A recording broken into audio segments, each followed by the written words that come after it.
വയറ്റിൽ വളരുന്ന കുഞ്ഞിന്റെ ബാപ്പ എവിടെ? മണ്ണോട് ചേർന്നില്ലേ?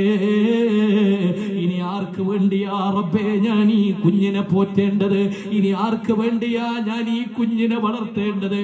ആമിന ബീബി കരയുന്നു. പ്രിയപ്പെട്ടവരെ, അതാ അബ്ദുല്ലാ എന്നവരുടെ പ്രിയപ്പെട്ട ബാപ്പ അബ്ദുൽ മുത്തലിബ് ആമിന ബീബിയുടെ അമ്മോസൻ ഓടിച്ചെല്ലുകയാ. ആമിന, കരയല്ലേ മോളെ, സങ്കടപ്പെടല്ലേ മോളെ. ഇന്നല്ലാഹ അറാദ ബിക ഖൈറാ. എടി, അല്ലാഹു നിനക്ക് എന്തെങ്കിലും നന്മ കണക്കിലാക്കിയിട്ടുണ്ടാകും എന്റെ പ്രിയപ്പെട്ട പെങ്ങളെ. അന്ന് അമ്മോസൻ ഇങ്ങനെ ഇരുന്ന് സമാധാനിപ്പിക്കുകയാ. ആമിന കരയല്ലേ എന്ന് പറഞ്ഞ് സമാധാനിപ്പിച്ചു. മഹതിയായ ആമിന ബീബി സമചിത്തയായി.